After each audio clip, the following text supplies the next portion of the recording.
جائے. اچھا میں ایک بات عرض کر رہا تھا، یہ بھی اللہ کے عذاب کی ایک نشانی یہ بھی ہے کہ جب اللہ کسی قوم سے ناراض ہوتا ہے تو ظالم بادشاہ اور ظالم حکمران کو ان پر مسلط کرتا ہے.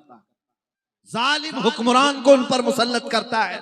آج ظالموں کی حکومت جو ہم جوجھ رہے ہیں یہ ہماری شامت اعمال ہے، یہ عذاب ہی تو ہے ہمارے لیے. کیوں آئے؟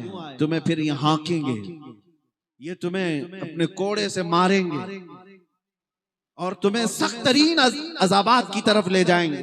یہ بھی اللہ تعالیٰ کی ناراضگی کی شکلیں. توبہ کرو. میرے آقا صلی اللہ علیہ وسلم سے سوال کیا گیا جب ایسے حالات ہوں تو کیا کیا جائے؟ نبی پاک صلی اللہ علیہ وسلم فرماتے استغفروا ربکم، اپنے رب سے توبہ اور بخشش طلب کرو، استغفار کرو. استغفر اللہ ربی من کل ذنب واتوب الیہ. کثرت سے توبہ کرو. رب تعالیٰ فرماتا ہے وما کان اللہ معذبہم وہم یستغفرون.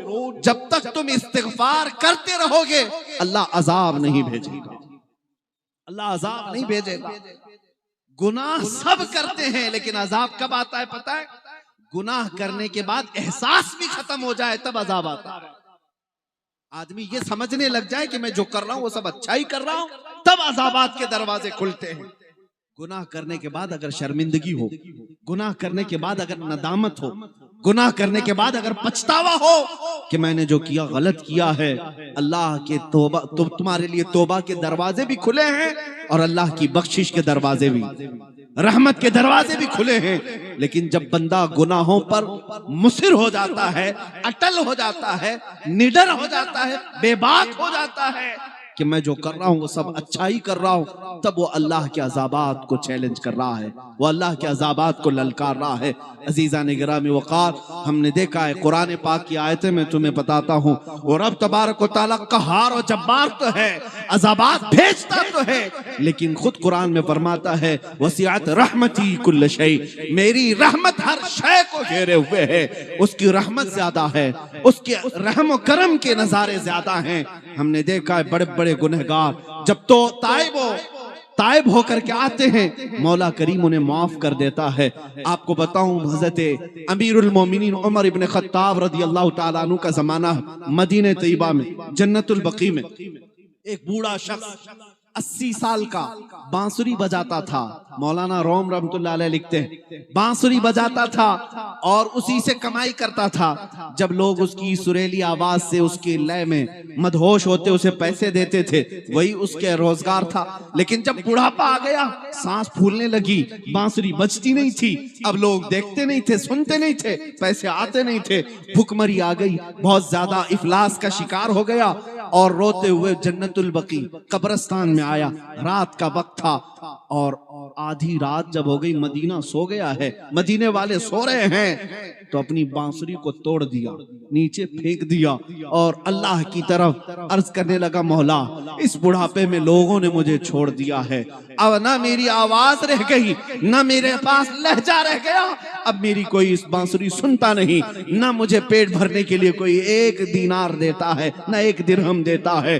اس بڑھاپے میں توبہ کرتا ہوں، میں اپنے پرانی چیزوں سے باز آتا ہوں، لیکن اے مولا مجھے کھلائے گا کون، مجھے پلائے گا کون؟ میں بانسری اس لیے بجاتا تھا کہ پیٹ بھر جائے، اب بانسری توڑ دیتا ہوں، بتا مولا مجھے کھلائے گا کون، اس بڑھاپے میں مجھے دے گا کون؟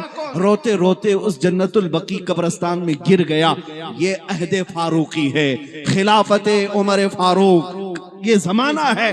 مسجد نبوی میں عمر ابن خطاب آرام کر رہے تھے، خواب میں رسول پاک صلی اللہ علیہ وسلم تشریف لاتے ہیں، ارشاد فرماتے عمر اٹھو اپنے گھر جاؤ اور توشہ دان لے لو، کچھ کھانا اور سالن، جاؤ جنت البقیع میں ایک غریب بھوکا ہے، اللہ کا حکم ہے اپنے ہاتھ سے اسے کھانا کھلا کر کے آؤ. حضرت امیر المومنین عمر ابن خطاب رضی اللہ تعالیٰ عنہ رات کے اندھیرے میں اٹھتے ہیں، اپنے گھر گئے، روٹیاں اور سالن لی اور توشہ دان لے کر کے جنت البقیع آتے ہیں.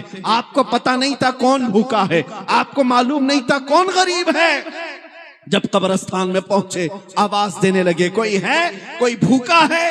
ایک بوڑھے کی سسکتی ہوئی آوازیں آئی. عمر ابن خطاب اس آواز کی طرف بڑھ کر آئے, اسے اٹھاتے ہیں اور بٹھاتے ہیں اور کہتے ہیں چل تیرے لیے کھانا آ گیا, اس پورے قبرستان میں تیرے سوا کوئی بھوکا ہے تو نہیں؟ کہا میں ہی بھوکا ہوں.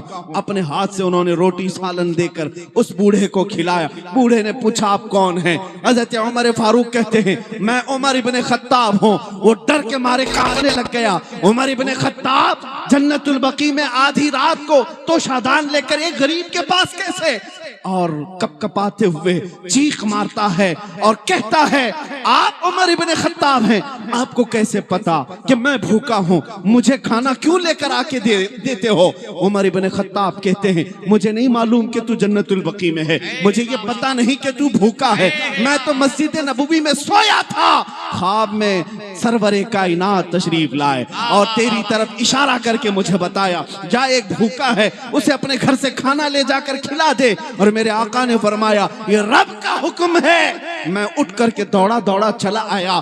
وہ چیخ مار کر کہتا ہے اے امیر المومنین 80 سال گناہ کرتا رہا, 80 سال گناہ کرتا رہا, یہ دنیا پھر بھی بڑھاپے میں مجھے ٹھوکر مار کر چھوڑ دی اور بے یار و مددگار قبرستان میں آ گیا.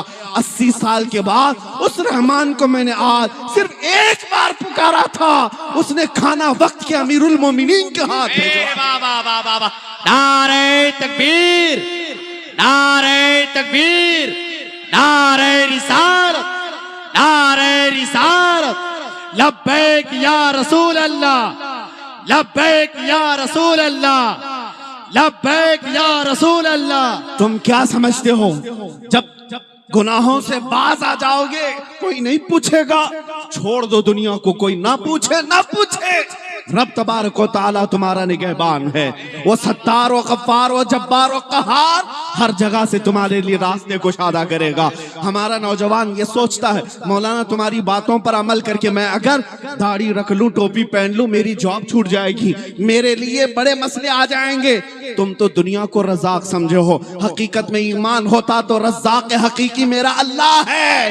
اگر دنیا ایک دروازہ بند کرے میرا مولا 70 دروازے کشادہ فرمائے گا. قرآن میں میرا رب فرماتا ہے ما یفتح اللہ للناس من رحمت فلا ممسک لها وما یمسک فلا مرسل لہ. اللہ فرماتا ہے اللہ اپنی رحمت سے جس کے لیے دروازہ کھول دے کوئی طاقت وہ دروازہ بند نہیں کر سکے گی, اور اللہ جس کے لیے دروازہ بند کر دے کوئی طاقت وہ دروازہ کھول بھی نہیں سکتی.